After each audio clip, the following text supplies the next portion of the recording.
শিবম দুবে।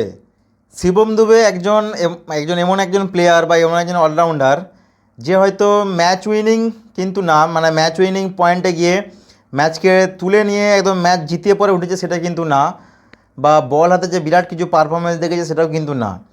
কিন্তু শিবম দুবে এমন একজন অলরাউন্ডার যে তাকে এখন আমরা বিশ্বসেরা অলরাউন্ডার বলবো সেটাও কিন্তু না। আবার শিবম দুবে যে রোলগুলো প্লে করেছে, মানে যেখানে যে অবস্থায় তাকে নামতে বলা হয়েছে সেই জায়গাতে নেমে যতটা পেরেছে রান কিন্তু এগোনোর চেষ্টা করেছে গোটা টিমের জন্য, এবং সে কিন্তু দেখিয়েওছে ব্যাটিংয়ে।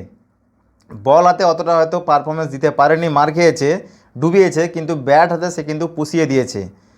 এবং লাস্ট ফাইনালে 8 বলে 26 রানের একটা গুরুত্বপূর্ণ রান কিন্তু দলের জন্য করে গেছে কালকে, মানে করেছিল।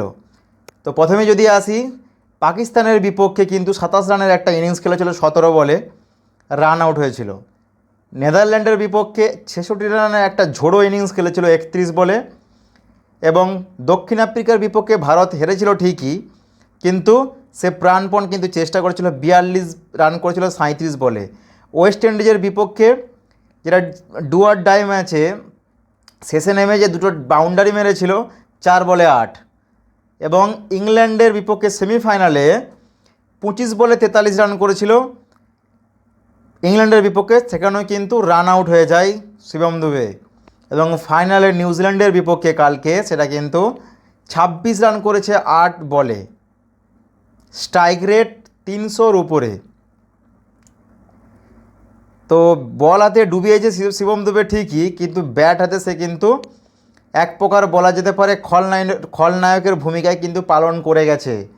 যে এমন এক জায়গায় এসছে শিবম দুবে যে ভারতীয় ব্যাটিং অর্ডারে যখন তাকে প্রয়োজন হয়েছে তখনই কিন্তু সেভাবে ইউজ করেছে, এবং সে কিন্তু সাকসেস দিয়েছে টিমের জন্য, এবং টিমকে কিন্তু সাপোর্ট করে রান যতটা পেরেছে সে কিন্তু কন্ট্রিবিউট করে টিমের জন্য এগিয়ে নিয়ে গেছে বড় একটা রান স্কোরিংয়ের প্রত্যেকটা ম্যাচের ক্ষেত্রে।